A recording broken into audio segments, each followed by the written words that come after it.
Hi guys, welcome to Revsportz. Rahul this side, alongside me Owen Coyle. The man who is well known for the grit, passion, and never say die attitude. Because he's a head coach with experience of over 100 matches in Premier League and in ISL. Of course, he will be.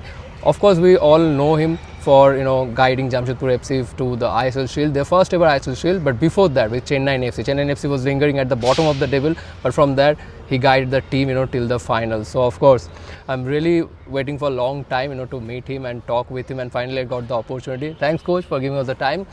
First thing, what actually made you take the decision to come to Indian football and commit more than 4 or 5 years to Indian football, first with Chennai and then Jamshedpur, then again coming back to Jamshedpur? Yeah, it's a brilliant question. I remember obviously in Amoy, was a good friend of mine. Yes. Amoy contacted me from Chennai a couple of years before I actually came. Okay. And I flew to Mumbai to meet Vitamam and Abhishek. Okay. And was really impressed with them. And at that time we just couldn't quite strike a deal with coming to the league. But then obviously a couple of years later, Chennai, as you mentioned, a really poor, difficult start at the bottom of the league, and Amoy had called me and said, listen, we've changed our coach, could you come and help us? There's only 11 weeks to go, or so it seemed at the time. But we came in and I think they had some really good players, probably just lacking a little bit of confidence at the time. But we got them playing. And the other thing with that, which was important, was draws were never going to be good enough. We had to win, and then that, by winning, starts to raise confidence, momentum, starts to build on things. And of course, we then had a brilliant season. That 11-week stretch to 16 weeks because we had the playoffs, and then went to the playoff final. So, during that period, I just got a really good feeling for Indian football. Okay. One, the facilities, the stadiums. We look at our stadium here at Jamshedpur just now. The stadiums were brilliant. They're the only club to get their own facilities. Yeah, and it's brilliant. And obviously we want more of that, but obviously that comes at a big cost. But what I did find was I loved the Indian people were absolutely brilliant. I found the people great. And then of course, as that season finished, it was the beginning of COVID, so everything was kind of up in the air. But obviously Jamshedpur got in touch, and I came back for the two bio bubble seasons in Goa. But we got the football playing, which was important for everybody, because people were having really difficult times and families were losing loved ones and different things through COVID.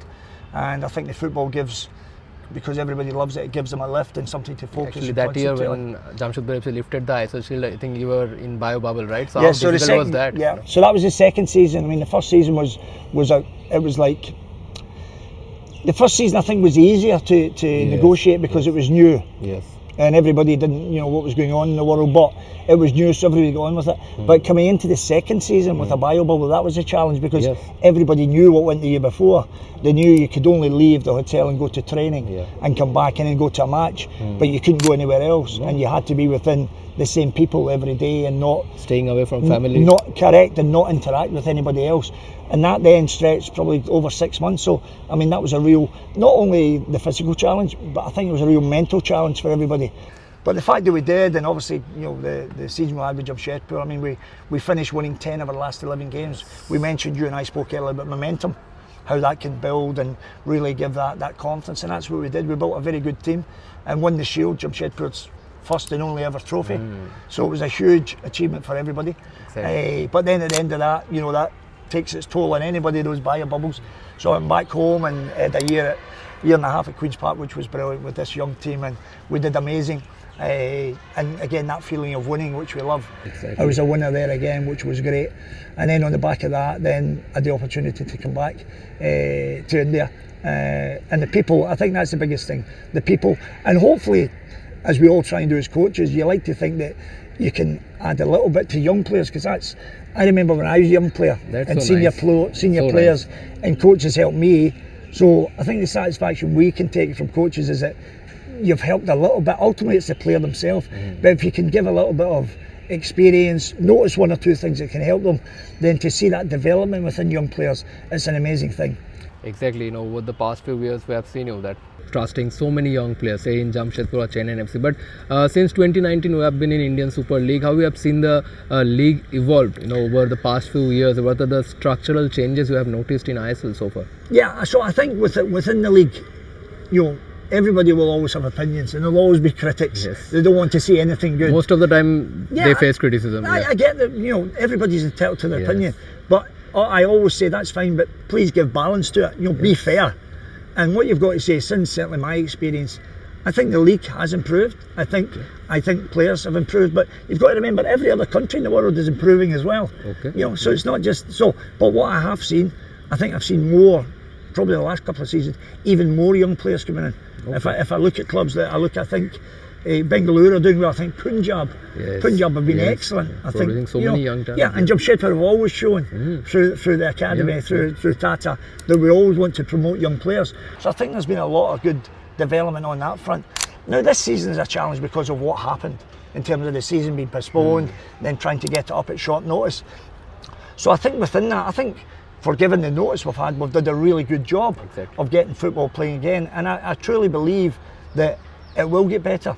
Obviously there's a big commercial rights deal to be sorted out, and when that's in place, I think within 1 or 2 months it will be sorted. But I think my point with that is that once these things are put in place, to your point, next that 15 gives or 20 years that gives you the structure to go and build on. And I think that's what's important. And and it's not just one thing. There's loads of little things, but they amount to improving the game. I'm coming from a culture that's over 150 years old in terms of the infrastructure of the game in the UK. I remember when I worked in America, which I did, in the MLS, and the MLS was doing a lot of great things, but it still had a lot to improve on. Because if you think, if we look at the Indian Super League in terms of, and I know there's been football in India, but if you look at that as an elite league, competing against European for over 150 years, there's a lot. They've made such big strides in a short space of time.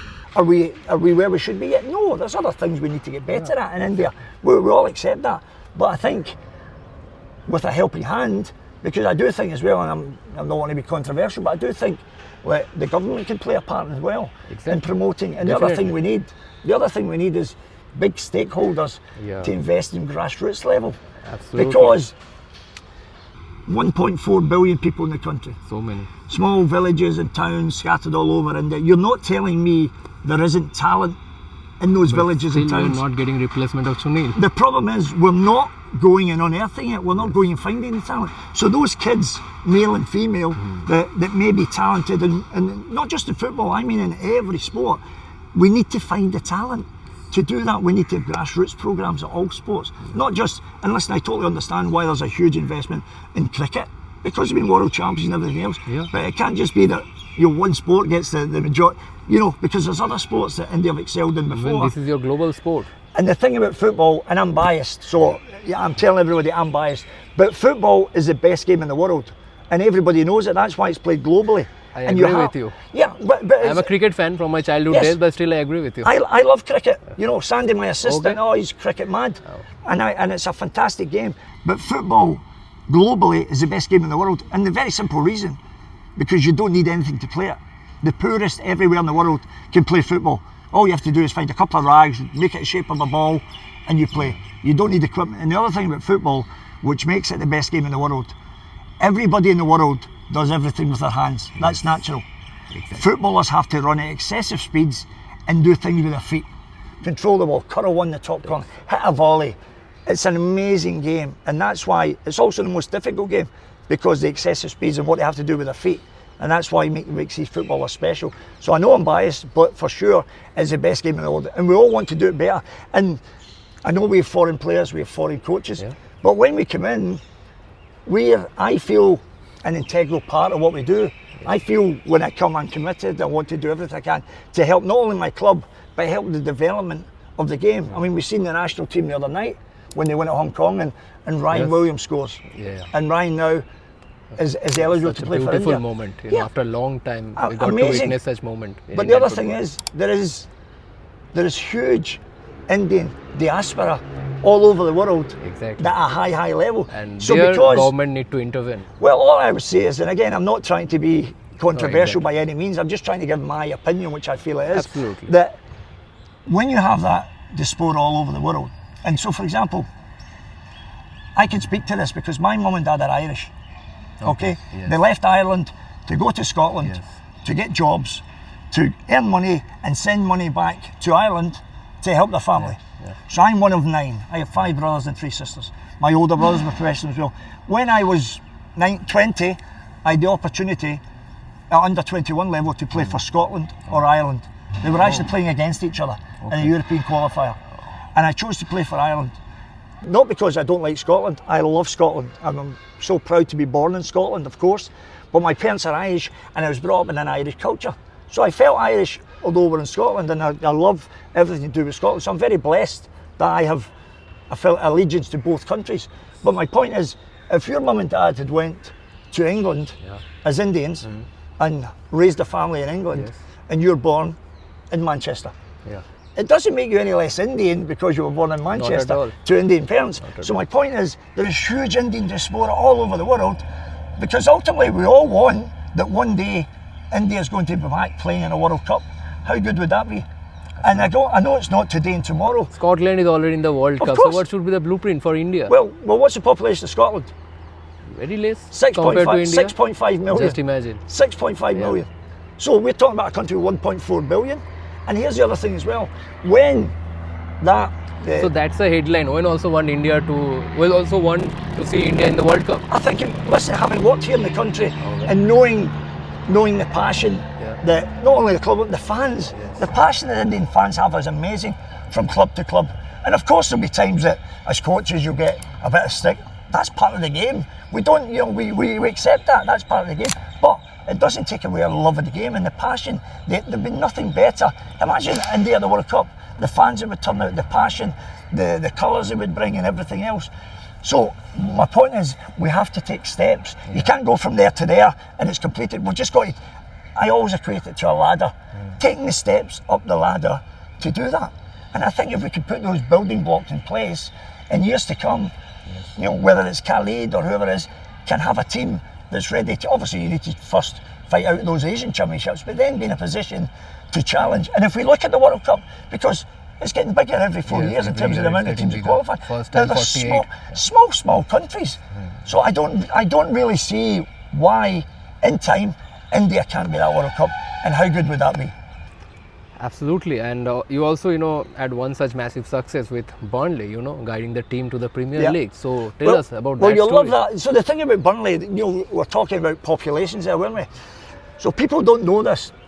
Burnley is such an amazing club. I can't tell you. I mean, we talk about fans. So the population of Burnley, the town of Burnley, is 60,000 people. 60,000 people. No millions. 60,000. In the surrounding areas, maybe comes to 80,000 or so. So 60,000 people in Burnley, a club that plays in the Premier League. When I came in, obviously they were in the bottom half of the Championship, but we managed to start to build a team, and we go to the playoff final, the richest game in the world. Because if you win it, you're in the Premier League, and the wealth and the finances that come with it. So that day at Wembley, we had 40,000 fans. Now there's only 60,000. So out of 60? There's only 60,000. And had we 60 or 80,000, they would all have been there. And so it's easy to work out, like pro rata. So Burnley's Stadium Turf Moor holds, I think, 24,000 now, or thereabouts. And they fill the stadium. So pro rata of people that support Burnley, they're the best supported club in the world. Because there's 1 in 2 people go along to watch the club. If we think about it, you think about, it's mind-boggling when you think of the size of the cities in India. That's why I want more people to come and watch the football and get behind the clubs. Because if they do, then we can start to put more things in place that can help young villages and towns and young players, both men and women, boys and girls, that can grow and develop the sport. Because it's something I'm very passionate about. When I leave, whenever that is, you want to have left thinking that you imparted something, you helped a little bit. Whether it's with players or whether it's with a club, a little bit of infrastructure, but you helped a little bit. That would be lovely. That's great. Another story, that I would like you to take you back. That is, with Bolton Wanderers. When you were manager at Bolton Wanderers, you, I think, witnessed one of the most shocking event in world football. I think your midfielder, I think Fabrice Muamba, he collapsed on the pitch, and after 78 minutes he was brought back to life. I mean, just imagine, his heart stopped for 78 minutes. So can you Well, so Fabrice was such a gifted footballer. He was an elite Premier League player.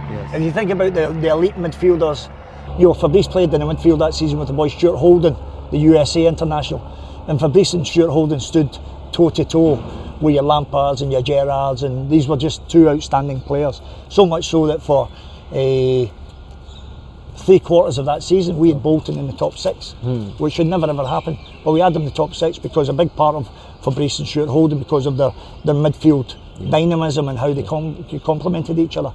So we're playing at White Hart Lane, and Fabrice was just running in the field and collapsed with no one near him. And to be fair, my physio and doctor had seen it straight away. The referee stopped the game, and obviously, and there was actually a heart specialist in the crowd, and a season ticket holder from Tottenham, Dr. Andrew Diener. Thank God. Yeah, thank God, you're right. Who managed to find his way, and he found the steward knew him, so he knew to bring him straight onto the field. Okay. So, which was a stroke of luck as well, because ordinarily somebody coming out the stand, the stewards wouldn't let them, but they knew who he was. And as you say, so Fabrice's heart had stopped for 78 minutes. Now, if anybody's heart stops for 78 minutes, then normally they don't come back.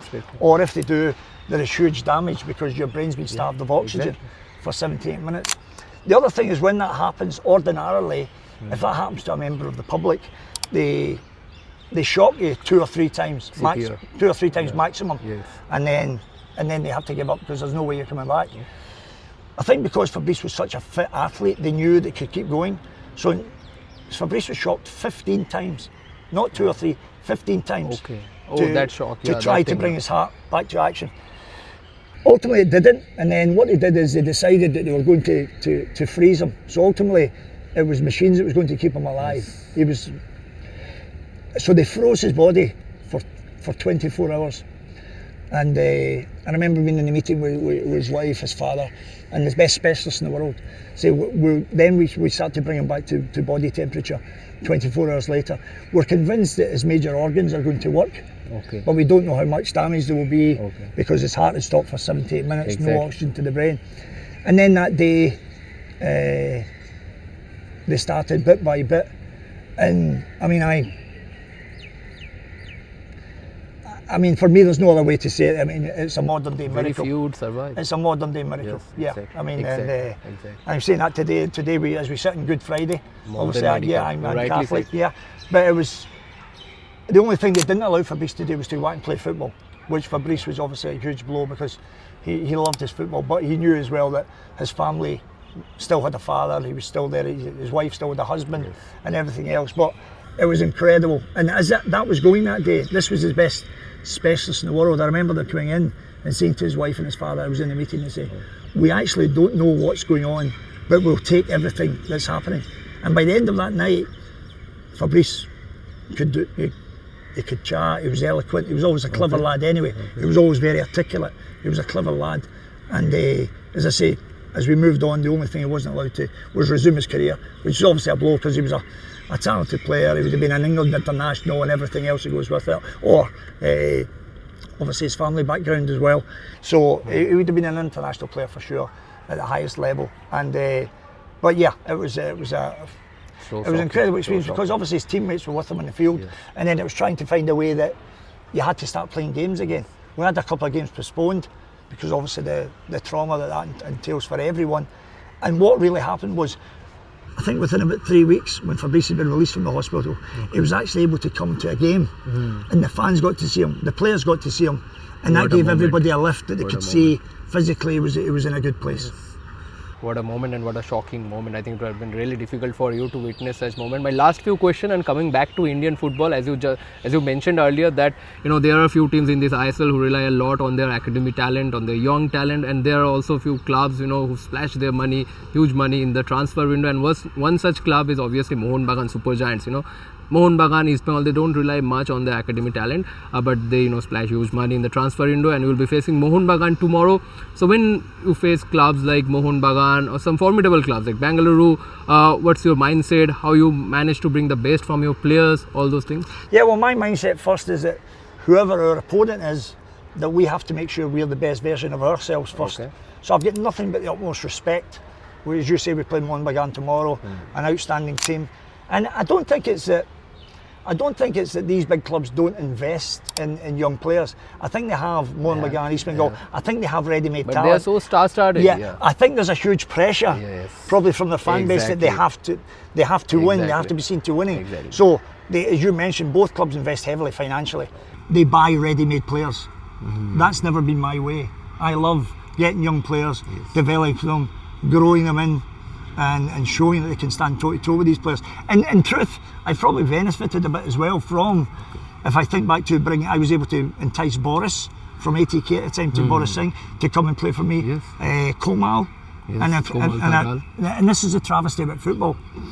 Sometimes we all need a little bit of luck, players especially, that they can stay free from injury. Your Komal Tata, I mean, he was outstanding for me, picked up an injury, and his career had kind of been blighted by that since, because he would have been one of the top performers. He had a lot of European qualities, which I loved about Komal. That kind of first attracted to me. Because the first thing I do when I come, I look back at all the Indian youth teams, the teams that played. Even we all had huge expectation from Komal Tata. Yeah, but it would have been exceptional. That was injuries that robbed Komal. Injuries. Okay. And then Boris, but I look back at those youth under 17, under 19s, and then where are they? Well, those boys are at Mohan Bagan or East Bengal. They can't get in because they have ready-made players. They buy. If you think about the Young International team, it was full of Mohan Bagan players, all ready-made players. So, but I love if there's young players to bring them, because you won't know how good they are until you give them a chance. I mean, a perfect example was, I think back to the season that we won the Shield, when I took Ritwick, who wasn't even in the Kerala squad, and he came in. And again, Ritwick's another player that's had career-threatening injuries, because that season he was unplayable, and he would have went on to be, and he still has time, but he went on to be a sensational, had that trajectory continued without the injury. But now I've got him back, he's getting better each week, and I'm hoping that we see the best out of him as the season comes. So to see those young players, I mean, I think even there's one playing against me tomorrow, whether he starts or not, but I was a huge lover of Sahal. I think Sahal's an amazing footballer. I loved him as a kid at Kerala, and he's come in and he plays and he doesn't play, but when he does play, wow, he's a wonderful talent. And then we look at I mentioned Punjab, the young, again, he's had a couple of injuries this year, but last year when I seen him, I think he was only 18, 19, Sahel, the winger, I think he's going to be an exception. I think he's going to, yes, God willing, and even although they play against me, God willing, those boys stay free from injury, because you want to see young players developing and growing. Such energy, and I think there's huge talent within the league to do that. Okay, and there is one such Sanan also in Jamshedpur. Yeah, Sanan, he played against me. I loved him as a kid, and he again has scope for improvement. But when he plays, he's exciting. He takes people on. He gets you out your seat, because we all want to see exciting players. And I'm loving and enjoying working with Sanan. And I have a young one behind him, Puya, who is going. And believe it or not, and this is a challenge, because obviously you want to get Puya in the team. And then I have another one. Nobody knows of him just now, but he's behind a young boy called Mama in the under-18s, who I love. When I've seen him, I brought him in to train with the first team. So there's these talents that every club will have. It's finding, and this is the important thing for it, not just our club, every club, it's finding a pathway to bring them through. That it's not blocked, that we have to find a way to bring these young talents through. Definitely, that's great. My last question, a few years back, you guided Jamshedpur to the ISL Shield. How special was that moment? If I ask you to, look back, how special was that moment? And this season you came back, at the helm of Jamshedpur. Do you think this season, the squad you have, and also considering Mahdi Talal's injury, is it possible to replicate that success this season as well for Jamshedpur? Yeah, well, our aspirations are always to win games. That's what we want to do. We want to win, and that was the kind of mentality we built when we won the Shield, that we go to play to win games, knowing you're playing against very good opponents, and you're never going to get things your way. You have to earn it. Nobody hands you that. You have to earn everything in football, and we did. In that season that we won the Shield, Jamshedpur prior to that had never even made the playoffs. Never mind win a Shield, and to win the Shield, I know we have the cups and everything else, but to win a Shield proves beyond any reason that you're the best team in the country. Because you've did it consistently over the course of the whole season. It's always nice to win a cup. Everybody loves to win a cup. But to win a Shield and win a league, that proves you're the best team. And we did that. And now, like anybody else, we're trying to do it again. But again, we have some wonderful opponents in our way. But all we can do is every game look to go and win those games. I do agree with you. Mahdi Talal was a huge blow. The football we're playing and the structure we had. And then we lost Mahdi for the last 2 games. And we could easily still win those games, in fairness. So we've kind of had to change our shape a little bit, But hopefully Maddie's back in a couple of weeks. But within that, we can still win games, and that's what we aim to do. Absolutely, coach, you can do it, because every time we have seen you have worked brilliantly with the underdog teams. Chennai, from bottom of the table, you take them to the final. You did so with the Jamshedpur, and this season also we had very few expectations. But then when we saw that you were taking charge of the Jamshedpur FC, of course, Jamshedpur will be in contention for the title. Thanks, coach. So that's Owen Coyle. So much passion, so much energy, and always never say die attitude from all the players of Jamshedpur FC. Thanks a lot for giving us time, and best wishes for the rest of the season. I appreciate that. And if I could just say to your listeners today, keep supporting your teams, and when the opposition come, you can still, you don't have to, you can look at them and think, oh, they're good players as well, because what we want to do is grow and develop Indian football. Now everybody's speaking about it in a very positive note. So keep supporting your teams, and thanks for all your time. Make note. Thanks for watching, and stay tuned to Revsportz for more such football content.